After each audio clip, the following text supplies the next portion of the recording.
Your Steve Jones Show podcast is loading now. The Steve Jones Show podcast is sponsored by Sunbury Motors, North 4th Street in Sunbury, and Sunbury Motors Kia, routes 11 and 15 in Hummel's Wharf.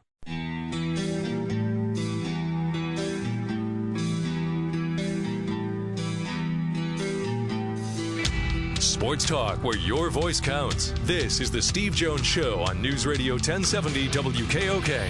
Now from the Sunbury Motors Studio, here's Steve Jones. And today's show is brought to you by Sunbury Motors, 4th Street in Sunbury, Sunbury Motors Kia, routes 11 and 15 in Hummel's Wharf. Time now for our play-by-play call of the day. Your Philadelphia Eagles are 6-1.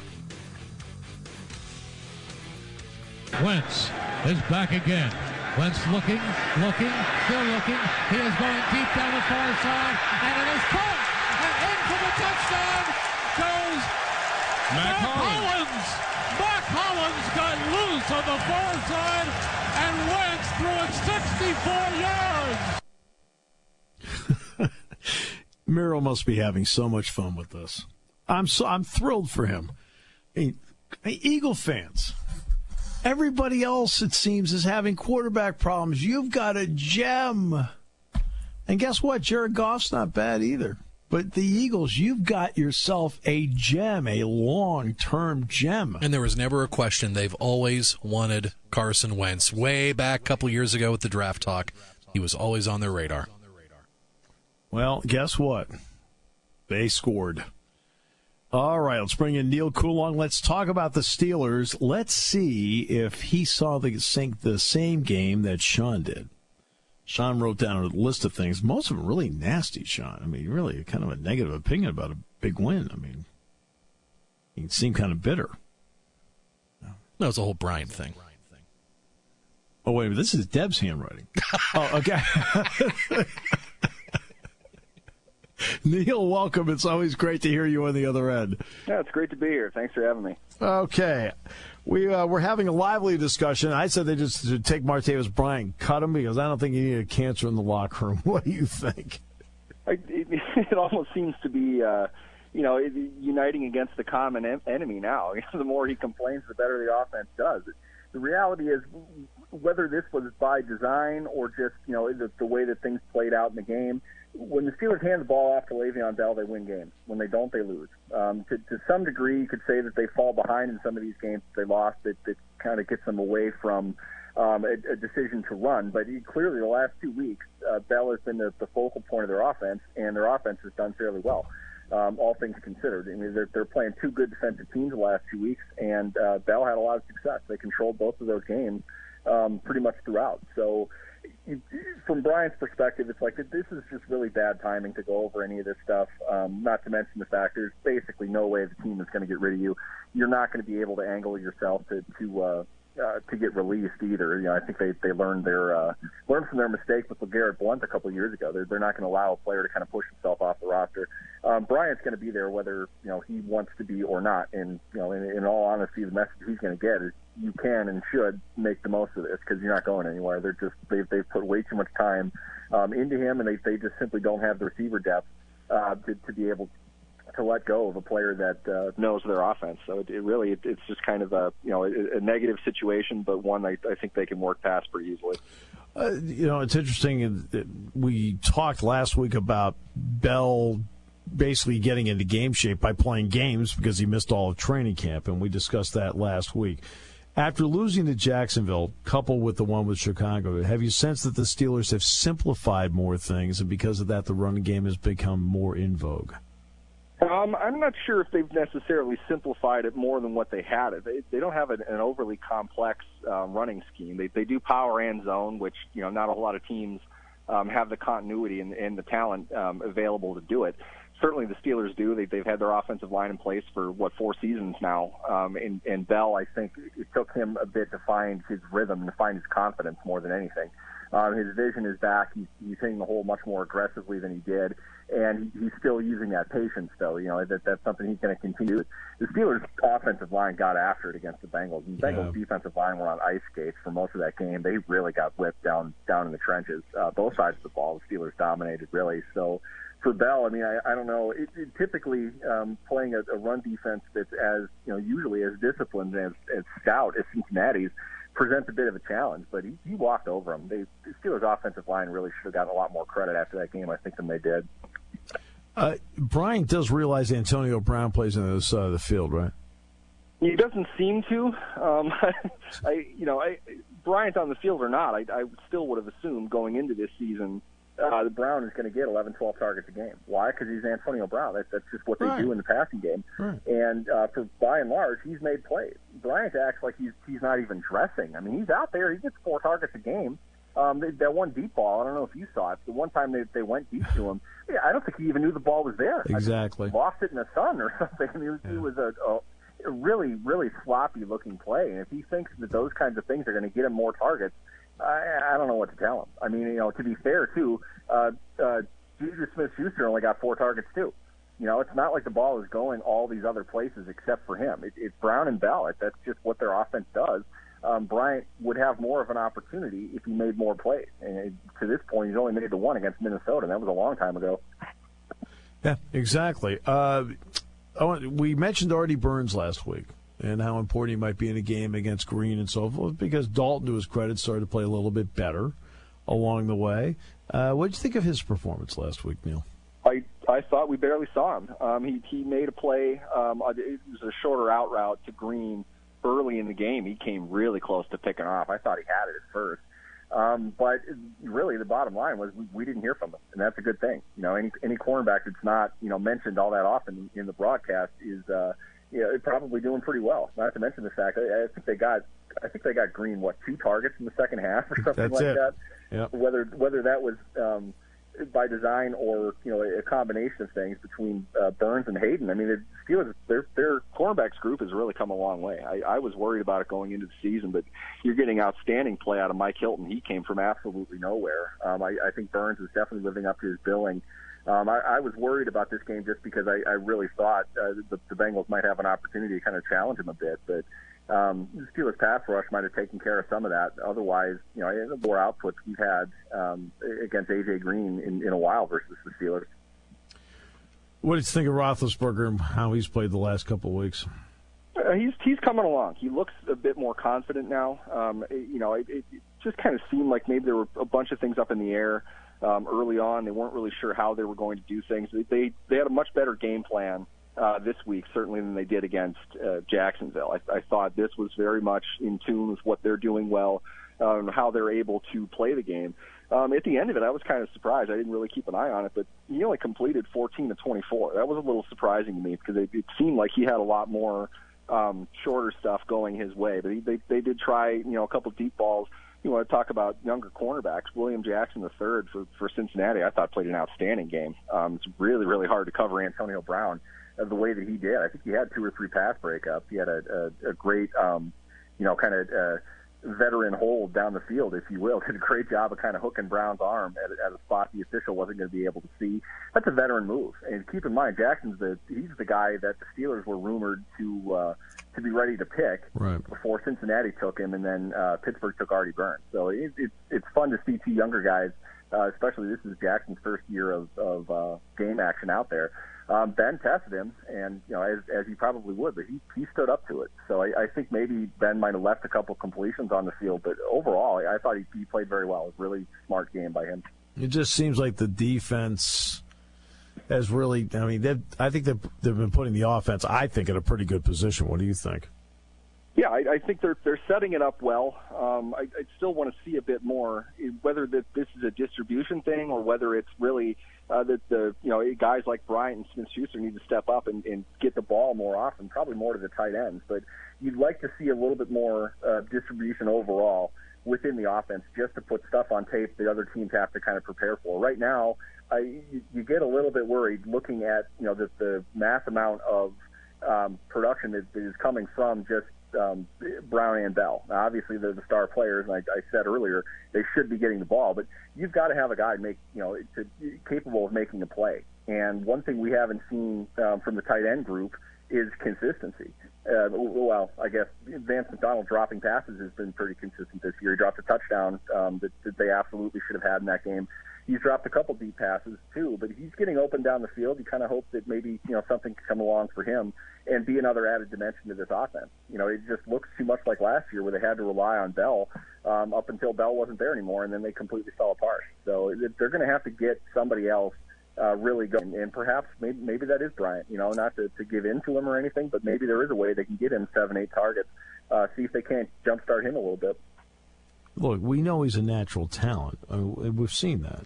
But, does he block? Does he do anything to this point where you say, you know what, he's done some things that's, quote, helped us win some games this year? I don't think we really have, except for the Vikings game. He obviously the touchdown catch, but he drew, I think, 2 pass interference calls deep down the field. So you know that he has the ability to do that. I always see Bryant getting after it, whether it's in the run game or the open field, blocking down the field. I don't think there's a lack of effort there on his part, but typically he's a deeper receiver, so you're not seeing him, lead the way or anything like that. But I remember there was a play against the Chiefs. Brown caught it across the middle, and Bryant was right there as well. He kind of laid in a block. And usually you see Brown after a 20, 25-yard catch. He gets up, he drops the ball, he kind of preens to the crowd a little bit. But this time he held on to the ball and immediately went right over to Bryant and kind of slapped him upside the head, encouraging him for it. It looked like Brown was pleased with what Bryant had did on that play, and maybe Bryant kind of needs that encouragement from his teammate right now. So I think he is capable of doing that, and I think his teammates can see that he is out there trying and working. But it could very well be kind of the same thing as Bell. It took Bell 100 carries to kind of get back on course. Bryant's only had 18 targets, I think, so far this year. So maybe that's where his frustration is coming from. He's trying to get back in. He wants to kind of show everybody that he's changed and he can still play the game, but he really isn't getting a whole lot of opportunity. But to be fair, he hasn't really done a whole lot to help himself either. All right, this will be the last game the Steelers have before the bye week. What are your thoughts on the matchup with Matthew Stafford in Detroit? Hey, the Lions are a real interesting team to me in the sense that you can never quite tell if they're overperforming or underperforming. They really don't have it seems like a cohesive philosophy on how to play the game. You really want to get the ball in Stafford's hands and let him make plays, but it just seems like they continually try to establish the run and they can't, and they end up falling behind and kind of have to throw it all over the field. And you don't know if they have a good defense, you don't know if they have a bad defense. They're really just kind of up and down. I'm not really sure exactly how to prepare for a team like the Lions. I'm not sure the Lions know how to prepare themselves or anybody. So this is going to be really interesting in the sense that it's at least a decent opponent on the road in prime time. That's tough. Those games are that's a really a loud, drunken environment and make a lot of noise for the offense. It takes a lot to win those games. So I don't think Detroit is on a talent level better than the Steelers, but it's about matchup. And it seems like the Lions have players at the right places. They can do things, but I don't know. You're just not sure what team you're going to get, except for Stafford's a good quarterback and he doesn't play poorly very often. So I'll give Stafford a lot of credit, Neal, is the fact that when Johnson just suddenly retired, I think everyone thought that they'd hit the cliff and he'd go with them. Stafford's played really well without Johnson in the lineup since he retired. Yeah, to his credit, I think Stafford, if anything, he got better. I do too. It goes to show that the difference between the marquee receiver and the marquee quarterback. It's the age-old argument, which one makes the other. The end-all result is for a one-on-one situation, they both need to be great. Ben Roethlisberger and Antonio Brown, that's what this generation of Steelers football has really been about because they're both outstanding players. I think both of them are going to be in the Hall of Fame. As for a quarterback, though, what you need to do if you don't have Antonio Brown is make the collective group that you do have look much better than they really are. And you do that by kind of distributing the ball, getting balance, and moving it around. That's entirely up to the quarterback. All of that is purely matchup. A veteran like Stafford goes to the line, he's probably got 4 or 5 plays that he can call. Right. He's got to identify, where the ball needs to go, and obviously against the defense that he's facing. And the more consistently he can do that, not give up tendencies, and just kind of take what the defense is giving him and make plays down the field, the better the quarterback is as opposed to the receiver. And I think he has embraced that kind of philosophy over the last season and a half now, and he's played the best football of his career. You have to be really worried with a guy like Stafford on the field. I think he's a lot better than people give him credit for. Neal, always a pleasure. Appreciate it, my friend. Definitely. Thanks for having me. Neal Coolong, USA Today. Today's show brought to you by our good friends at Sunbury Motors, 4th Street in Sunbury. Sunbury Motors, Kia, routes 11 and 15 in Hummel's Wharf on News Radio 1070 WKOK.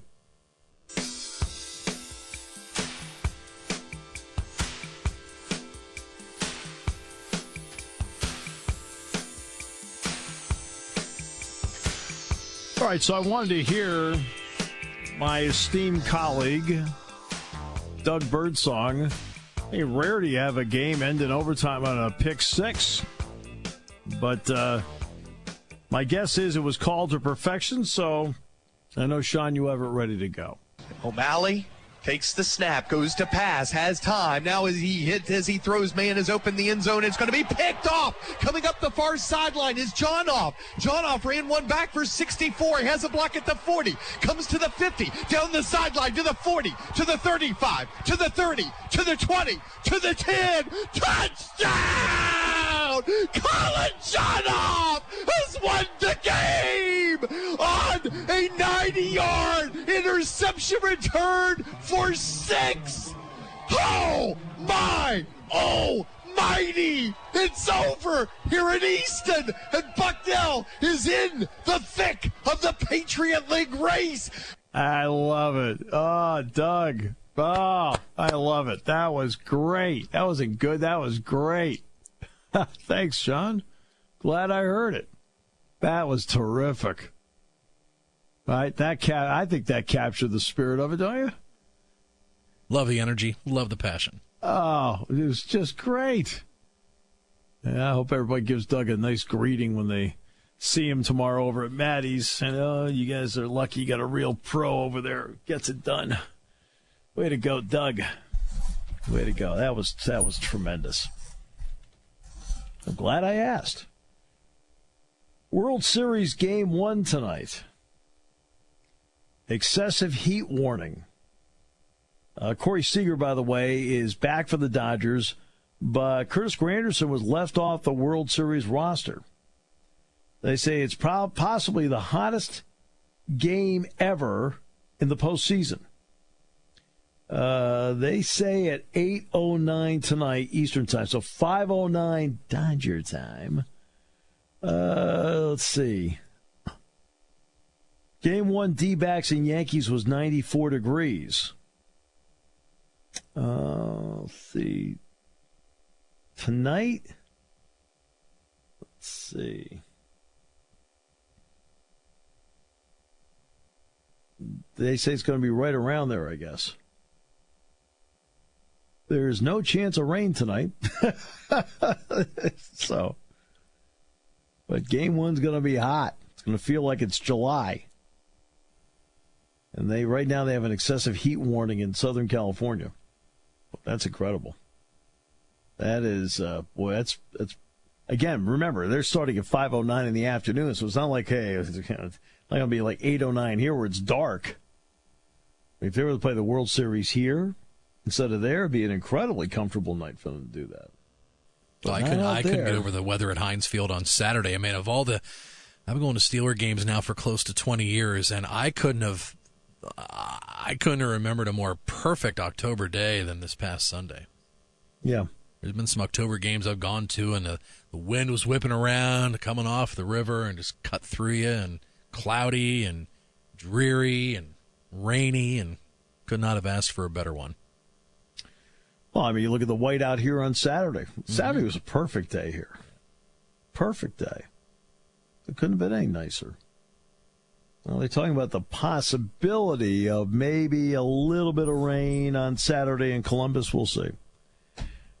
I also checked to see about the wind. To me, wind is more, compared to rain, who cares? It rains, it rains. Wind is an issue. And they talk about winds maybe 5 to 7 miles an hour. That's no big deal. So if there's wind, that's a problem. Rain, who cares? Playing on the road, I'd like to see all 12 games here. So it's accepted. You got to play road games. Don't care about that either. I mean, these are all things that we tend to make a big deal out of. And I can tell you after all these years, I don't think it's a big deal. I know I'm different. I got it. But I'm also been around the block and have been to a lot of road games in my lifetime too. I usually feel that talent and matchups are a bigger deal. See how it plays out. Final half hour coming up. Our thanks to Neil Riddell, Altoona Mirror in the 3:30 half hour, and to Neal Coolong of USA Today on the Steelers in this half hour. Taking your calls at 800-795-9565. This is the Steve Jones Show on News Radio 1070 WKOK. Now from the Sunbury Motors Studio, here's Steve Jones. Sunbury Motors, 4th Street in Sunbury. Sunbury Motors Kia, routes 11 and 15 in Hummel's Wharf. Time now for our sports bozo of the day. Who the heck is writing ESPN.com? I mean, seriously. At 2 o'clock today, I checked in with the top headlines. Top headlines, there were 6 of them. 4 with the NFL and 2 with the NBA. What's missing? Oh, I don't know. Game 1 of the World Series? This is the, quote, worldwide leader in sports. Game 1 of the World Series being played tonight. Now, finally, just after 2 o'clock, that changed because that's when the Dodgers announced that Curtis Granderson was going to be left off the World Series roster and Corey Seager was going to be put on. But how do you sit there and run a full worldwide web, we're the expert you got to go to, and you sit there and you go to it and you're like, What? 2 NBA stories, 4 NFL stories, that's fine. But, you could include a 7th one. What about Game 1 of the World Series? I couldn't believe that when I went there. Now, finally, again, after 2 o'clock, that changed. But you have to be kidding me.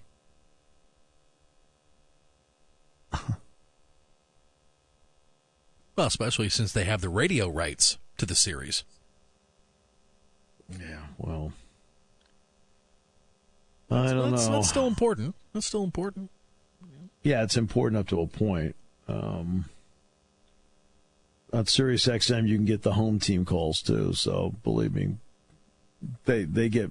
I'd rather hear the home team calls than hear the national call. Ironic you bring that up because it wasn't even that long after the game wrapped up on late last week. I'd started to see some tweets. Oh, if they could only bring Vin Scully back for a couple of innings.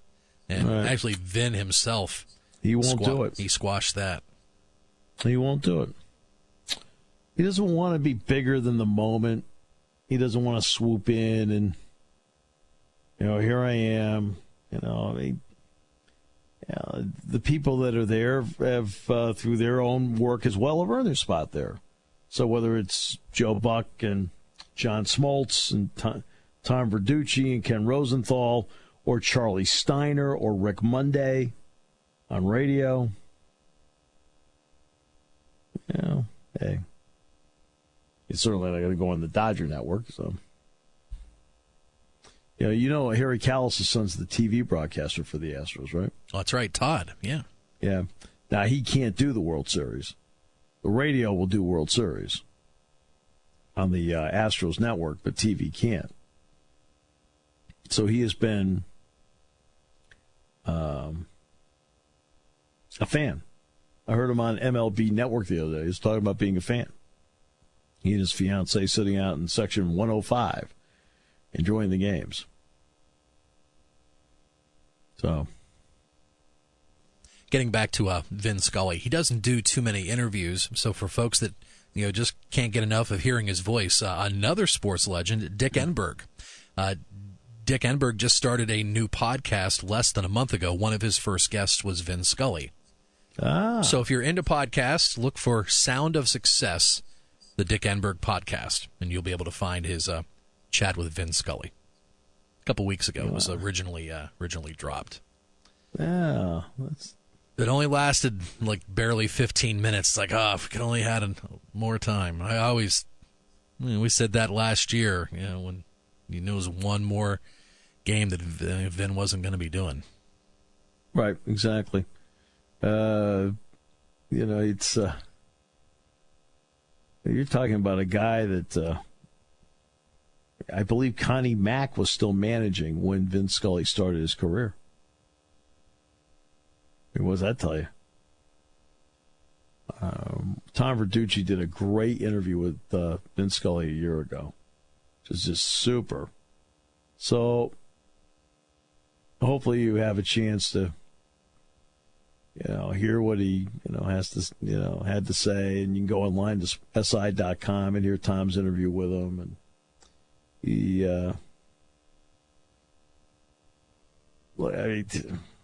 one of those guys that is just a gem. He is a wordsmith. He's a poet.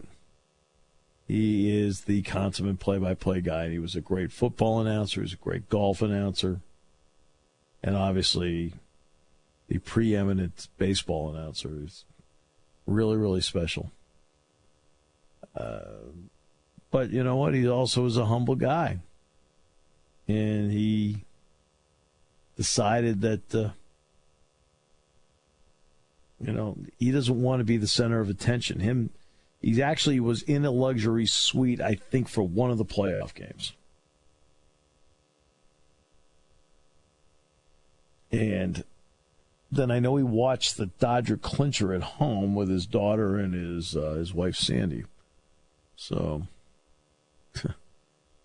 remarkable. One team all those years. He had chances to leave. He had chances to stay national. But he always stuck with the Dodgers from Brooklyn to Los Angeles. You can really credit with him with allowing Dodger baseball to become really popular in Los Angeles, because he described the game, and it was in the transistor radio era. All these people would be sitting there at first the L.A. Coliseum, where the Dodgers originally played until Dodger Stadium Chavez Ravine was built. And he really, in a lot of ways, taught them the nuances of the game. And there are players that will tell you that there were so many radios on when they moved to Dodger Stadium that the players could hear him doing the game. And a couple of players said that they waited to get in the batter's box so they could hear Vin Scully say their name on the radio. They wanted to hear it. That's too cool. Hey, our buddy Dick from Milton's on the line. He wanted to talk about Vin as well. Hey, Dick, how are you doing? Hey, Steve. I wasn't going to call, but when you mentioned Vin Scully, I couldn't pass up this opportunity. I'm old enough to remember when I was a Brooklyn Dodger fan, obviously, when he started. And there weren't many baseball teams around, but there was, everybody had their announcers, the Dodgers and the Phillies, of course, and then you had the Ernie Harwells. You had all these guys that were Phil Rizzuto, and you had these guys who were really, really, really good announcers, but there is only one Vin Scully, and I've been not depressed. I really feel bad that here they are in the World Series and he's not there, in a sense. I was hoping they'd get him in the booth, maybe. I don't know. Dick, they would welcome it, the club, and Joe Buck would welcome it. Vin Scully doesn't want to do it. Yeah, that's what I kind of figured. I never did. Did he actually say he didn't want to? Yes, he's the one that said the Orange County Register got a hold of him, and he said, nah. He said he doesn't want to upstage it, and I don't think he wants to take away from the guys that have been there all year. It's to put it in perspective. It's hard to imagine a guy that was announcing when Jackie Robinson started playing baseball. I know. How many guys have come and gone? Good announcers have come and gone over the years, and there he is. And you look at the greats of that era: By Sam with Philadelphia, Bill Campbell with Philadelphia, Rosie Rosewell, Bob Prince with the Pirates, Chuck Thompson and Bill O'Donnell with the Orioles, Mel Allen with the Yankees, Red Barber with the Dodgers and the Yankees, Vin Scully with the Dodgers, Jack Buck, and people forget Harry Carey was with him in St. Louis with the Cardinals. Kirk Gowdy, then Ned Martin with the Red Sox. I mean, these are all the voices of our youth, Dick, that we sat there and listened to when not every game was on TV.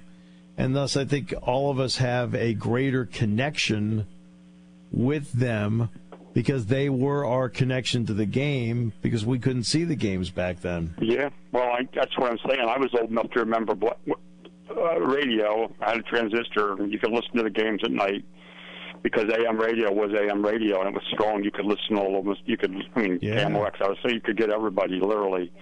And TV was, when it was just in its infancy, when I was a kid, it was just black and white TV back then and small screen TV and local stations. When I say Altoona, Lancaster, Binghamton, I'm thinking about what we had for TV. But there was baseball, and there was the New York Yankees, and the New York Giants, and the Polo Grounds in Brooklyn and New York, and oh man, I must be getting old. No, and I neglected to mention the awesome Ernie Harwell with the Detroit Tigers. Yeah, that you could hear there. Obviously, Marty Brennaman's been there forever with the Cincinnati Reds. I mean, these are all, Bob Murphy, Lindsey Nelson, Ralph Kiner with the Mets. That goes back to, obviously, the beginning of the franchise in '62. Yeah. There's just some great, great announcers over the years. Bob Wolf with the Washington Senators. Is Mark Thornberry still playing for the Mets? I think this year he was, and I think he hit only 160. God, he played forever. I know. Rusty Staub. Rusty Staub. Le Grand Orange. He went to Montreal. He was the Le Grand Orange with that red hair of his, Rusty Staub up at the Expos. Well, I couldn't pass up the opportunity to at least put up, you did for Vin Scully. He is, to me, he's the ultimate baseball announcer. He certainly is, no question. No question. Okay. Good luck this weekend. Hey, I appreciate it. Thank you so much, Dick. Thanks. Yeah, boy, do you think of some of the greats of all time. I didn't mention Jack Brickhouse in Chicago. Would be another one. That would be one of the greats. And then you graduate to the next level, the next era, Harry Kalas with Philadelphia. And what Harry Kalas did, he was with the Astros, then all those legendary years with the Phillies with Woody Ashburn. It's by the way, and the nice thing that he did, Bysam announced all those losing teams. Philadelphia A's were bad, and Bysam was their play-by-play guy. All right. So then the A's moved to Kansas City.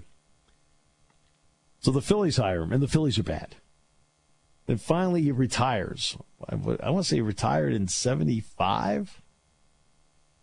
And in 76, the Phillies started winning. So when it came time for the clincher, to clinch the division, Harry Kalas invited back Bysam to help announce the clincher. That way he could have been a part of something, been a part of a championship. Now that's class. We were talking last week about the legends in college football, and that I think Fran Fisher should have won the Chris Schenkel Award. There's been 23 recipients. Fran should have.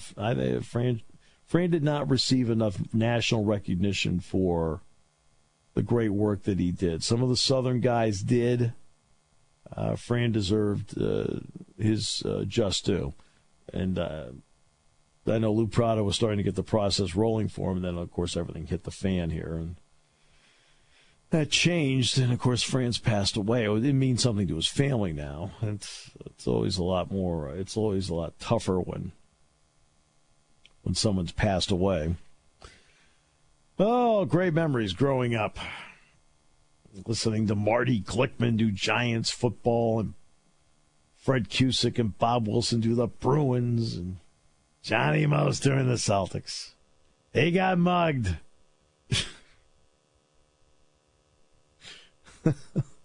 if somebody hit a Celtic player, he mugged him.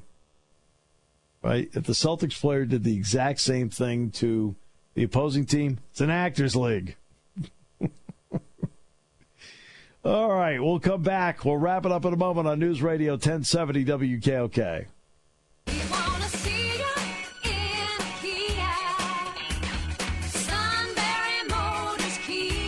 Sunbury Motors Kia is in need of used SUVs and pickup trucks. If you have a used SUV or pickup truck of any brand or any miles, Sunbury Motors Kia will give you more than ever before on your next new Kia. Sunbury Motors Kia has 21 2018 Kia Sorentos starting at $24,999. Sunbury Motors Kia will give you more for your trade than ever before on your next new Sorento. Brand new Kia Souls sell elsewhere for $19,200. Not at Sunbury Motors Kia. 2017 Souls start at $15,996. Remember, every new Kia comes with a 10-year, 100,000-mile powertrain warranty and a 5-year, 60,000-mile basic warranty. If you're looking for the most money for your trade, Sunbury Motors Kia has been given the green light to overvalue your current vehicle to trade up to a brand new Kia. Sunbury Motors Kia on the Strip in Hummel's Wharf.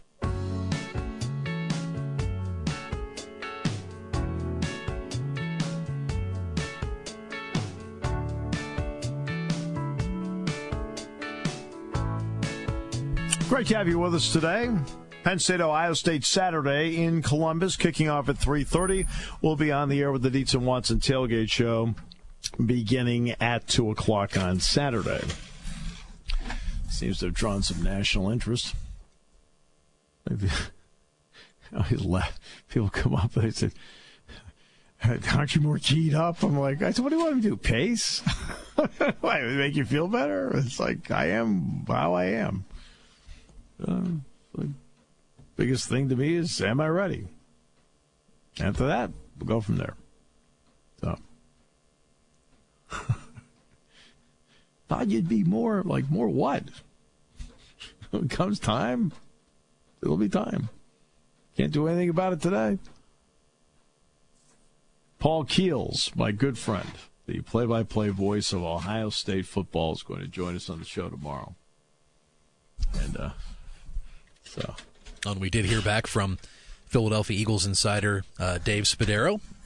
He'll be with us tomorrow as well. Got him locked in at 3:35. Now, one thing I noticed about the Ohio State lineup is this. Eric Smith, off suspension. Michael Hill, off suspension. Sensing a trend. How about that? They're off suspension. I'm taken aback. They must have done their time. Timing's amazing. It's of the essence, from what I heard. Yes. So, well, yeah. They'll have a change at right guard. It looks like Demetrius Knox is going to have to be there instead. Let's see, anything else I notice here and there too deep? We're doing an or now when it comes to corner. That's fine. Let's see. Worley or Borland at middle linebacker. Booker, Hubbard or Holmes, of course. Draymond Jones. Tracy Sprinkle, Lewis or Bosa. Bosa's had a heck of a year. He really had. Bosa's been really good for them. Nick Bosa, he's got 10 tackles for losses. Oddly enough, in the Nebraska game, he didn't have any. He had 10 going in. Look, they're really good. That's fine. This is what you want. As I guess Sports Illustrated has put out a 25-year retrospective of Penn State in the Big Ten. This is the 25th season for Penn State in the Big Ten. I know travel-wise it was really nice for fans. They could go to Pitt. They could go to Maryland. They could go to West Virginia. They could go to Syracuse. They could go to Rutgers. Maybe get up to BC. That part was fine. But I'll ask this question sincerely. If Penn State had a schedule right now, now they've got Pitt, Rutgers, and Maryland already on there. But if they had a schedule that then included West Virginia, Temple, Boston College, like they did in the old days, would they be where they are now in terms of recognition? You know, you're in the Big Ten. Now, whether you think Michigan is great or not, that's still Michigan over there you're facing. That's still Ohio State over there you're facing. It's just there's a meat and potatoes to the Big Ten. It's just different. It's just different. I think it's just refreshing this year. This year. How long did we hear for close to a decade? Top conference in all college football, the SEC. Well, not this year. It's just been a great change of pace. Just looking at Penn State's division alone. Yeah, everything's in cycles, though. The SEC went through a great cycle. Now the Big Ten's going through a great cycle. Yeah, you just hit it right, depth of teams, quality, and so forth, and the SEC's had that. Now, see, this is where I think SEC athletic directors make a mistake. And that's as follows. Now, if you have somebody you just don't think can get the job done, then you go on to somebody else. But they're too quick with the trigger in the SEC on coaches, and that plays right into Alabama's hands. Because remember, every time you go out and change coaches, you have to start over again. Alabama's not starting over. And that conference has such a pro mentality with its fan base and so forth that you've got to be able to look at the fans and say, hey, look, slow down. But they play by all the coaching changes they've made. Now look at the coaching changes of the Big Ten. Suddenly you got Franklin, Harbaugh, and Meyer. You're listening to News Radio 1070 WKOK Sunbury. You can hear us anywhere in the world with the Sunbury Broadcasting Corporation app.